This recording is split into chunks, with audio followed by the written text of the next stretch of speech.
Buckle up, folks. This podcast is all about diving into the good, the bad, and the ugly of our bodily, spiritual, and mental experiences. If you are not prepared to challenge your assumptions, laugh at yourself, laugh at me, or maybe even shed a tear or two, then you might want to look elsewhere. But if you're ready to get real, get honest, and get a little weird, then welcome to the Just Chrissy podcast. I'm your host, Chrissy McCammon. Welcome back, everybody. This is Chrissy, the host of this podcast, Just Chrissy, and the owner of Rooted in Wellness. We are on day 8 of the 30-day health reset, and today I want to talk about exercise. You should, by this point, already be getting a lot of information that's opening your eyes. I don't know about you, but I always thought of exercise as that's how you lose weight. You exercise and you lose weight. And then I was so sad 10 years after walking 3 miles a day for at least 5 days a week, where that wasn't the case, because exercise is only about 10-15% effective part of the weight loss journey. It truly is an all-encompassing, you have to use all the things, like lowering toxins, lowering stress, eating the right food, and then exercising. It's more than just one thing. And weight loss, we'll talk about toxins more on another podcast, but when your body, it's always trying to survive, which I've probably said that 10 times so far, but it's always trying to survive. So when something comes into the body, that the body's like, what do we do with this? And it's like, oh, well, let's just stick that into the adipose tissue to protect the organs and to protect this body, because we want it to survive.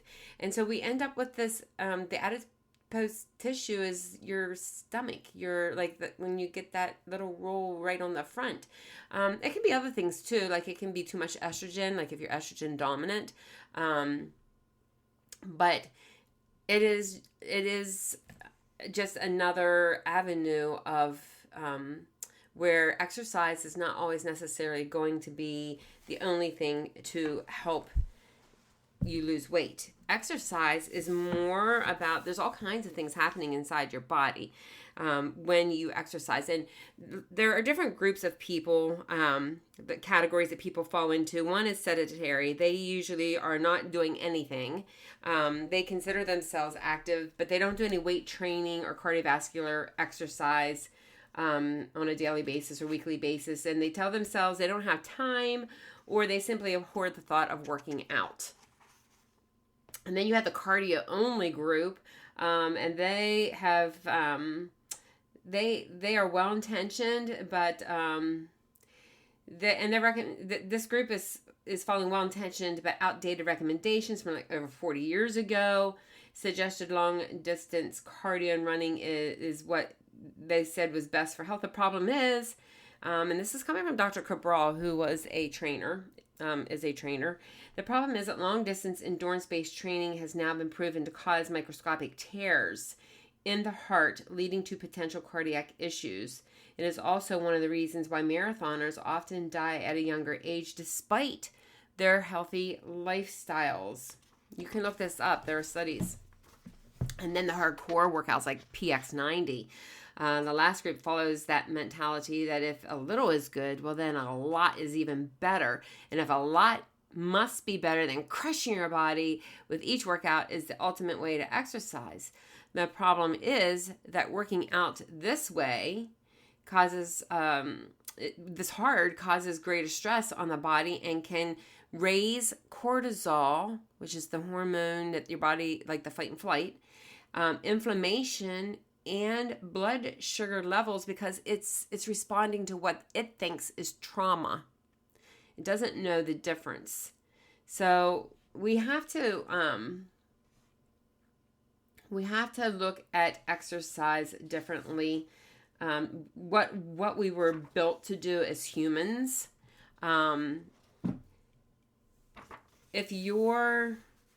So the problem becomes that are putting too much pressure. We're not building up so that our body is not seeing it as stress. As you get to starting your exercise, there's these benefits besides just correcting your posture and making you naturally stronger. You are also building endorphins. Exercise routinely beats pharmaceutical drugs when they go head to head in trials to see which one better elevates mood and alleviates depression. There are studies on this.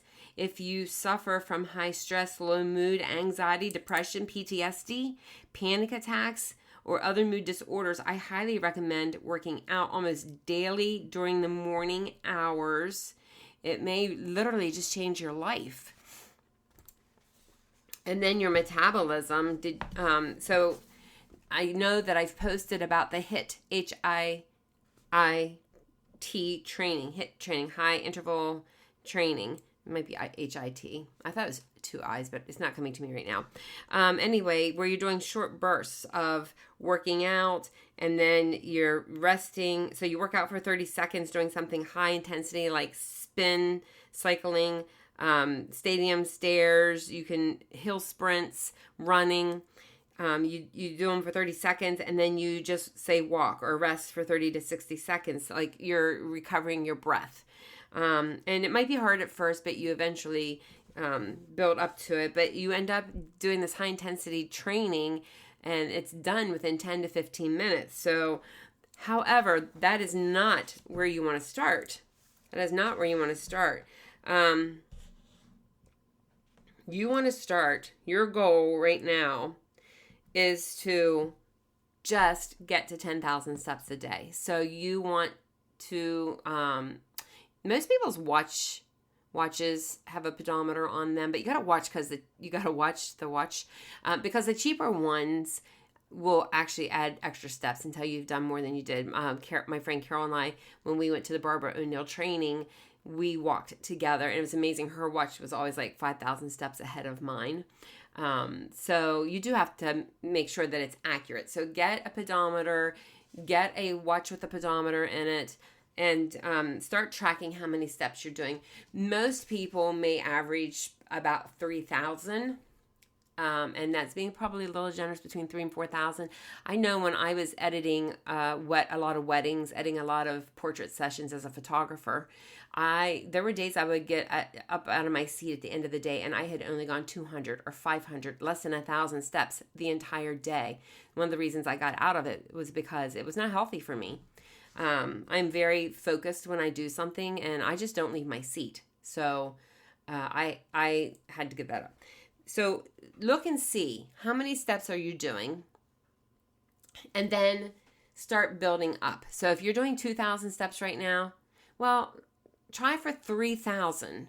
See where your body feels comfortable and then get to that point and just stay there for a moment until, like when you feel like, okay, I feel like I'm a little stressed doing, then just stay there until you feel comfortable and then add another 1,000 steps. Get to 10,000 steps a day. It's about an hour and a half, which seems like a lot. But think about if you were to say, do a half an hour in the morning before you go to work. And if you did your lunch break, you did 15 minutes to a half an hour. Maybe you get a break in the afternoon. You can do another 10 minutes, 5 minutes, 10 minutes. After supper, you do a half an hour. And then throughout the day, you do an extra lap around the office building. You stop at the store. You park further away in the parking lot. You do an extra lap in the store. Before you know it, you're going to be doing the 10,000 steps a day. But you need to make that your first priority. And this is not what you would consider exercise. This is activity. This is what the body was built to do to begin with. So get yourself up to that 10,000 steps a day, and then you can consider moving on to some resistance training. Now listen, when you're walking, get yourself to the point where as you're walking, you're having a harder time talking. Like you can still talk, but you're like breathing a little heavier. It would be nice if you could break a sweat, since that's a detox mechanism in your body. Like get that sweat going. But then only after you work up to the 10,000 steps a day, should you really worry about getting into a formal workout program. And then at that point, you're going to start adding some resistance training. So like people with Hashimoto's, however you want to say it, people with chronic fatigue, people with some of these autoimmune issues, you really need to implement starting this walking program and building strength, but doing it slowly over time as your body can handle it. Then once you get to the 10,000, you're going to be amazed at how much better you're going to start feeling. And then what happens in your body is that you leave your workout feeling like an endorphin high. You just mentally and emotionally feel good about yourself because you actually did something for yourself. It cuts your pain, eases your stress without further burning out your nervous system. And then your body gets to rebuild from the natural anabolic growth hormone, DHEA. We talked about anabolic and catabolic yesterday.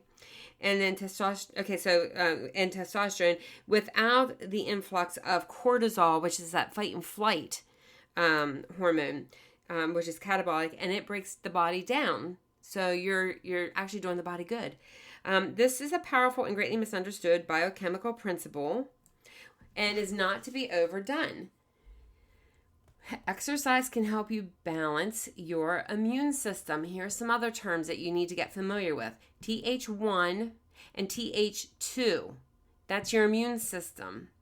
So like allergies, but also cancers fall into these categories. So you can balance your immune system through this exercise and get well again. If you're trying to overcome a particular health issue right now, in the beginning, you only want to exercise every other day. The reason is that if you're working out every day, it can cause too large an increase in your neurotransmitters, your adrenaline, your cortisol, and inflammation, which could actually hinder your recovery process in the long term. But if you give yourself a full day off between your workouts, you'll recover faster and not overtax your depleted reserves. Remember, working up to the 10,000 steps a day, then you're going to add a resistance training every other day. So maybe you're going to work out Monday, Wednesday, and Friday, but you're going to skip Tuesday and Thursday to give your body time to recover. All the while, you're still walking these 10,000 steps a day. That's your first priority. You can then increase over time as your body can handle it. So basically what you're wanting to do is you're wanting walking days 7 days a week, 10,000 steps a day. You want to be walking. Resistance training 3 days a week, cardio 2 days a week, and then some sort of stretching, maybe 2. Like that would be the ideal. Is everybody going to do this perfectly? No. Are you going to walk 10,000 steps 7 days a week all the time? Probably not, but that's your goal. Resistance training 3 days. Cardio days, 2. Formal yoga. I don't do yoga, but I do love stretching classes. If you can fit 2 of those in, especially as you're getting older, perfect. Each workout should be 20 to 30 minutes in duration. Stretching should be done 1 to 2 times a day daily for 5 to 10 minutes to help you stay flexible. And here we go back to the stress. It calms you out of the sympathetic nervous system into the parasympathetic nervous system. So it does so many good things for you, along with lowering stress, and it gets oxygen deep into your body. When you are walking and working out, try to pay attention. Are you breathing through your nose? Breathe through your nose. Get the oxygen deep within your lungs. You will be amazed how this helps you if you have depression and these issues happening. I know when I'm super stressed, if I go for a short run or just a walk, just go for a 50-minute walk, a 3-mile walk, 4-mile walk, I feel so much better. You come back, you feel so much better. Get out, get the anxiety out, get the stress out. Listen, 5, 4, 3, 2, 1, just go do it.